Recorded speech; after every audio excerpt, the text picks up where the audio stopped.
Assalamualaikum warahmatullahi wabarakatuh. Perkenalkan, saya Musaddad dari Universitas Terbuka UPJJ Jakarta.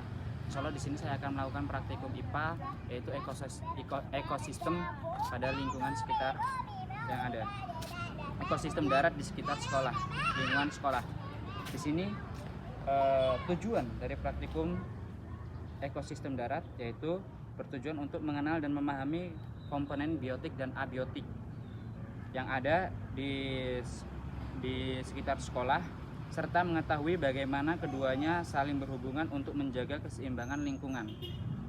Alat dan bahan yang kita gunakan yaitu ada bolpen untuk mencatat dan juga buku tulis untuk kita gunakan untuk mencatat hasil dari laporan atas praktikum yang kita laksanakan. Selanjutnya ada HP untuk sebagai kamera di sini. Selanjutnya, dasar teori ekosistem darat lingkungan tempat makhluk hidup yang berada di permukaan tanah. Ekosistem ini terdiri dari dua bagian utama, yaitu komponen biotik atau makhluk hidup seperti tumbuhan, hewan, dan manusia, dan juga ada komponen abiotik, yaitu seperti benda tak hidup seperti air, udara, tanah, cahaya, dan suhu. Keseimbangan ekosistem terjadi karena adanya hubungan antara makhluk hidup dengan lingkungannya, misalnya melalui rantai makanan atau siklus kehidupan.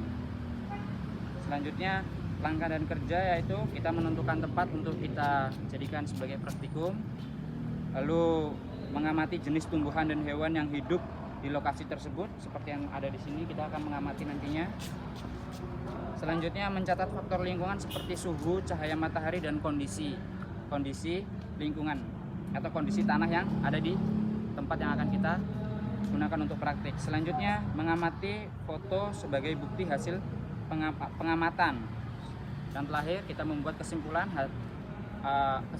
atas hasil pengamatan yang kita lakukan.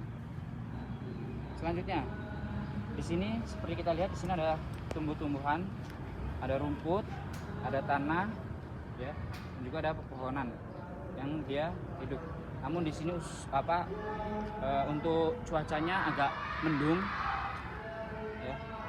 Selanjutnya, dari hasil pengamatan yaitu komponen biotik dan komponen abiotik seperti ada rumput, pohon, itu termasuk komponen biotik.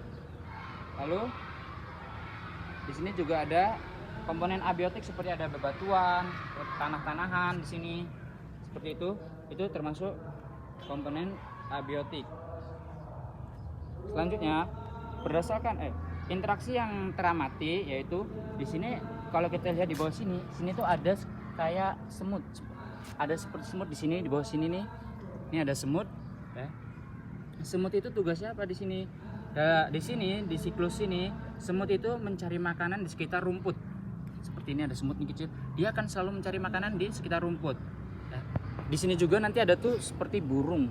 Burung tuh dia akan mencari makanan serangga kecil yang terdapat di sebuah pohon di sekitar sini. Seperti itu. Analisis dasar berdasarkan hasil pengamatan, ekosistem darat terdiri dari makhluk hidup dan benda tak hidup yang saling membutuhkan.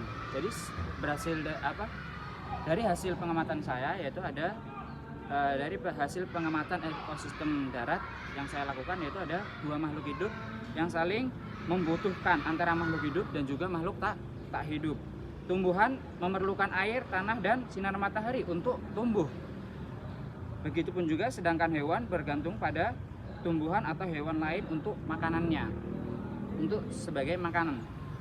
Selanjutnya, hubungan ini menunjukkan bahwa komponen memiliki peran penting agar ekosistem tetap seimbang. Seperti itu. Mungkin itu aja yang dapat saya sampaikan, kurang lebihnya saya mohon maaf. Wassalamualaikum warahmatullahi wabarakatuh.